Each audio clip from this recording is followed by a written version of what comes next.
Welcome to Rum and Real Estate episode 91. We're going to get a little on the controversial side today. I'm going to talk about, briefly, about a new law that went into effect in Oregon that bans the use of love letters to sellers from buyers. This is the practice of when you write an offer for a home, you may have multiple offers on that home, but someone goes ahead and writes a letter explaining, how they love the house and, their dog loves the yard and they can see their family growing up there for many years. And then ultimately that is the thing that pushes that offer to be the one that gets chosen. This has become somewhat of a controversy, I guess in the last couple years, but I have seen them used a lot in this last year because of this tight housing market around here. I've had clients on their own, say, can I write a letter to the seller? And I said, go ahead, it can't hurt. So this is causing controversy because of this law, and I wanted to talk about it just a little bit and give maybe a broader perspective of where does this type of thing end? Because, where the fair housing laws can be, their intentions are great. Don't get me wrong. They are there to protect people. Ultimately, I don't think it should be the responsibility of real estate agents. They should not be held liable for decisions that ultimately sellers make because it's their asset, it's their thing that they're selling. And whatever is in their heart is hard to legislate, fairly or not. And I have a question I'm going to ask briefly about where does this end? And I'll give you an example. First, the rum today. This is Rum and Real Estate, so we have to have some rum. I've already poured some because I've had this already. This is Baku 5-year. It's from Dominican Republic. Dominican makes a good rum. I did the Baku 8-year a couple weeks ago, but the 5-year is an excellent one just to keep around. It's inexpensive, and I think it would be worth more than its worth more than its purchase price. I enjoy it, and if there's nothing I'm particularly in the mood for, I'll grab some Baku and I'll be fine. So if you're looking for just something else you haven't tried, if you haven't tried it yet, since my last review, try the Baku 5-year. You can get it at Hocus Pocus Liquors. I know they carry it, and they have a lot of it. So, all right, here's my question about the love letters to sellers. Is a buyer writing a letter to a seller telling them why they would like the house to try to convince the seller to take their offer. If they're the only person doing that and 4 other people that have been in the house do not, okay, I can see where a seller may have, because the buyer took that extra effort to write something, it may tug on the heartstrings a bit, and they would want to, select that offer. The problem I have is that while the fair housing laws protect all these classes of people, which should be protected, don't get me wrong, we should not have any bias at all, at least explicit bias at all, when it comes to buying and selling homes. It should come down to the terms, the conditions, and what's going to net you the highest amount. However, there's a lot of other ways that sellers are making decisions, and to really think that that if you're writing a letter to the seller and all the offers can be somewhat similar, that is the thing that puts your offer over the top, I have a little bit of a problem with that. Because if you're in a multiple offer situation, you got to come with your highest and best offer for that house. And sometimes, and I can tell that this does happen, is that while maybe someone's not trying to consciously, or even in the case of what they call unconscious bias, make decisions based on these love letters, that it's really coming down to the terms of the deal. And we can argue, and I looked down here because I want to make sure I say this right. When we're comparing offers, there are biases that you could look at based on just factual terms in the offer that you could say are, if you wanted to go down the path of discrimination, you could.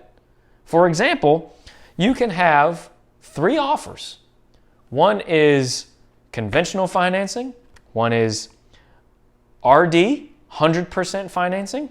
One is,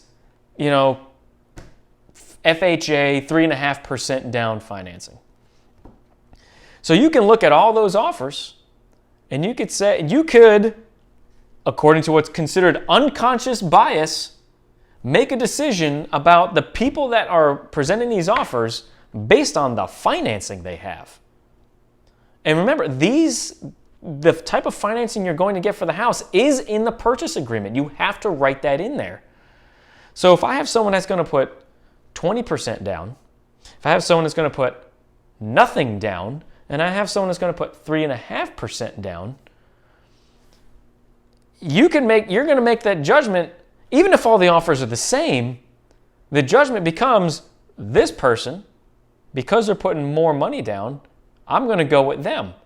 And it could care less whether the other two had written a nice, sweet offer in a sweet letter about who they are, what they want to do, and how they can see themselves in the house, and their dog loves the yard.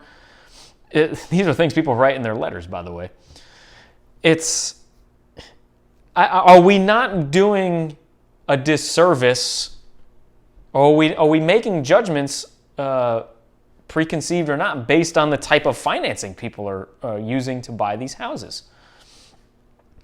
And I guess what I'm getting at is, whether you write the letter or not, I think it's overstated that those are the things that are making people buy the home, that are giving sellers a reason to buy the home. You could find articles all day on the computer, on the internet. Sorry, not the computer, the internet. You can find articles all day about how people say it was because of the letter that's why we got the house. And sellers will say it's because of the letter that's why I sold the house to them. And the accusation will be, well, there may have been an unconscious bias there because you had multiple letters and you chose this one. I would really like to ask that person, show me the rest of the offers. And at that point, if they're all the same, there has to have been some other monetary reason that they chose that offer. Because maybe I'm the eternal optimist. Maybe I see too much of the good. Maybe I believe in the inherent goodness of people, that they're not going out of their way looking at multiple letters and saying, I like this family better than this family for whatever reason. I think it still and always will come down to the dollars at the end of the day. But I bring up the question of financing because that happens every day. You can call it, economic discrimination. If someone has $20,000 to put down on the house and this person has nothing to put down on the house and the offer is exactly the same, the person that's putting $20,000 down is going to win that offer 99 out of 100 times because they are seen as a more likely candidate to close on the house, even though they're making the exact same money as the person who's putting nothing down. And I think there's a level of honesty we have to bring to the table here with ourselves when it comes to dealing with not just fair housing, but in this particular case of what's considered bringing bias into the equation when evaluating offers. And when it comes to financing, that's usually the thing that kind of separates a lot of these multiple offers apart, at least what I've been dealing with. So now that I've gotten that out, and I hope I got it out in a way that maybe you all can, maybe see where I'm coming from with this.